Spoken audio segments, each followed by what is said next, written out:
gayo walti fachuri sa jolle nayo akaboti Kenya ya bulu gadani ganda wal kokodu bukisi hidani ganda wal kokodu bukisi hidani ganda wal kokodu bukisi hidani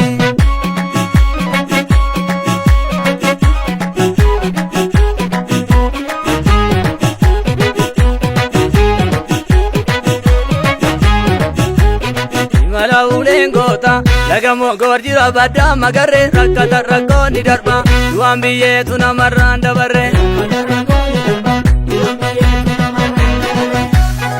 matu waliif gawwali waliif hormii gadutti yaadu shiraan albarii gochaa laga hidhanuu keessatti nu qooda jira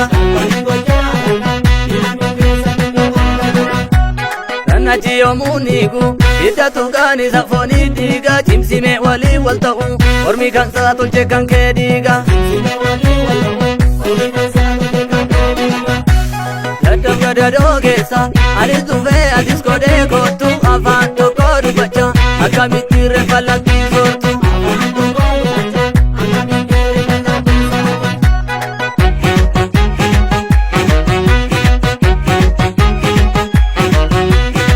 yaa saba koo araara wayyaa mee araara wayyaa lakki maaloo tokkuma akkasi kasimoo kasimoo kasimoo akkasimoo akkasimoo akkasimoo akkasi yaa goota koo bittinne si yartu goni akka kee kan sabaaf jiraatu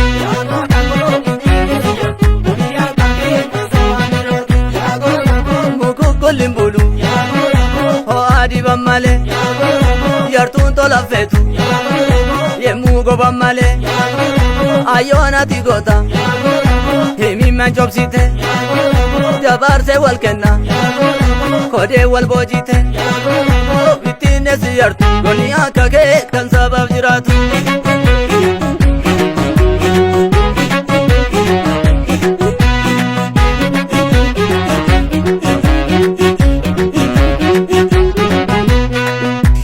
keso vi kode gabalola gachani ke kolu isasra kola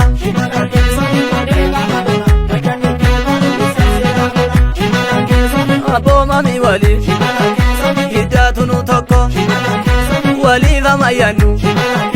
gamtan kolla rakko lachu hati tokko kampudina tae yachen oromia malif diga tae kode gabalola gachani ke kolu isasra kola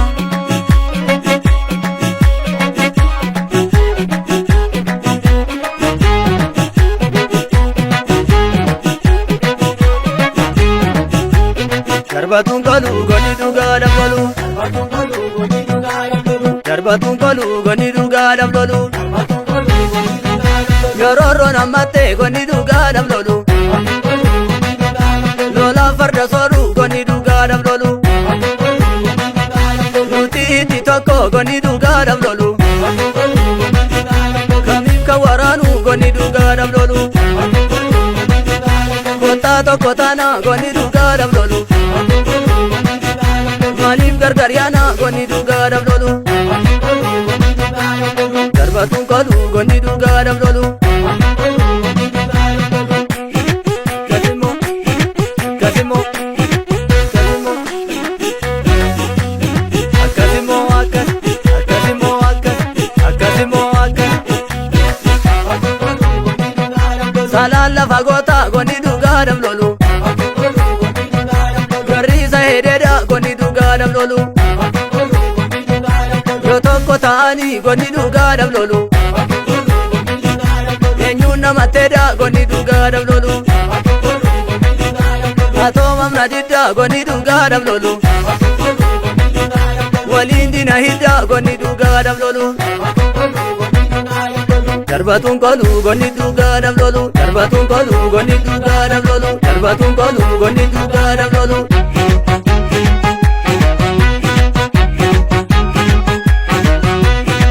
ya sabako arara wayya me arara wayya lakki malo